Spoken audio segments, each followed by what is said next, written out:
välkomna, mitt namn är Sven Usling och jag ska prata om Flesh and Bullets. En amerikansk B-thriller från 1985. Filmen handlar om två män som efter att ha träffats i Las Vegas bestämmer sig för att mörda varandras exfruar. Två kvinnor som de hatar mer än något annat på jorden. Any legal action? Yeah.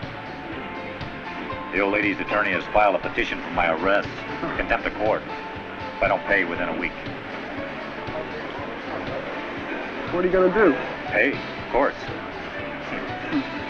I managed to borrow some money. Good.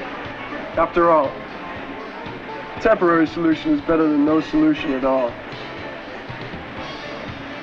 But in my case, there's only one solution. And that's Gail. Dead. Något som visar sig vara lättare sagt än gjort och båda männen istället faller för den andres fru. Here you go, Jeff. Thanks.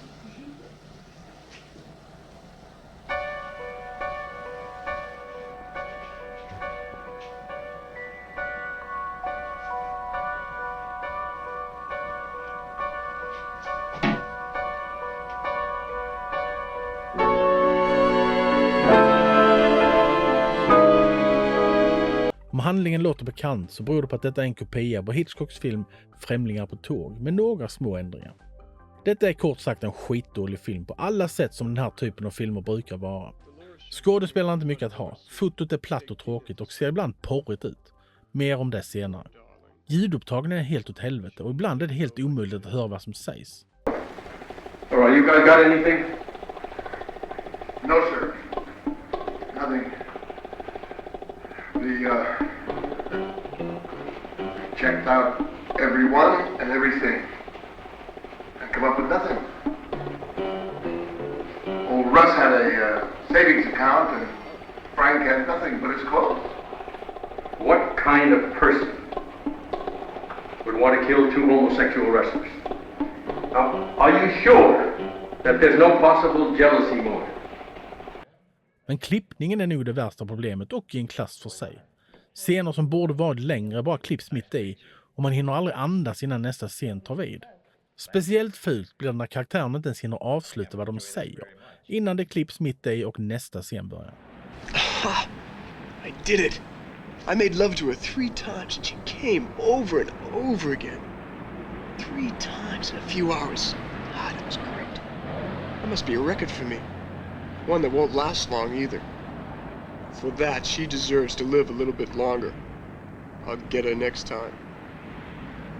I wonder how Roger... Ibland är filmen helt ologisk och osammanhängande. Och karaktärernas beslut är ständigt förbluffande. Det är svårt att tro att detta är vuxna människor. I want you to know something. This is by far the best sexual experience of my entire life.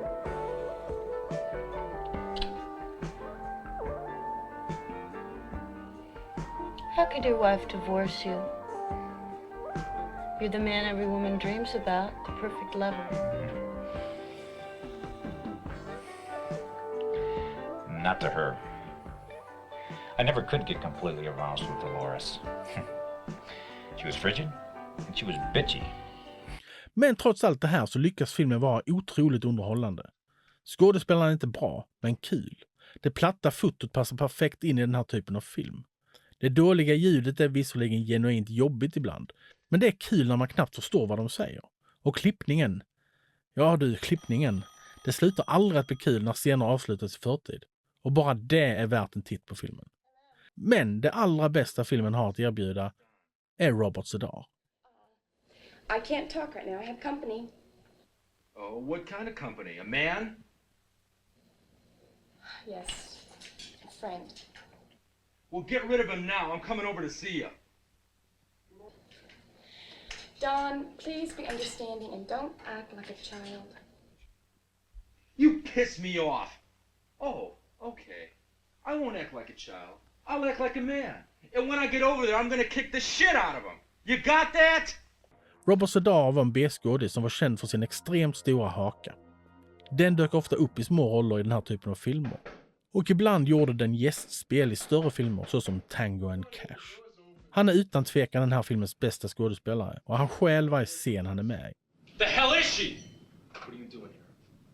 Dolores left. She doesn't want to see you. Oh, Dolores doesn't want to see me, huh?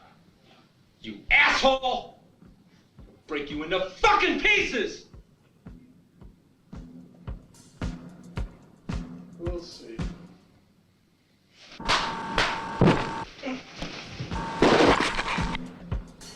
Och på tal om det jag nämnde tidigare. Regissören Carlos Tobalina var egentligen en porrregissör som blev övertalad av en vän att försöka sig på en så kallad riktig film. Och resultatet blev väl sådär. God help me. It's now or never.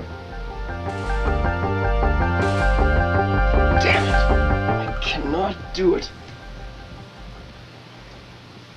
I love her too damn much. I'm going to have to kill Roy instead. Som helhet är det en bra idé, som mycket väl skulle kunnat bli en genuint intressant thriller med humoristiska inslag. Istället får vi en illa gjord thriller som är rolig av helt fel anledningar. Betyget blir en 2.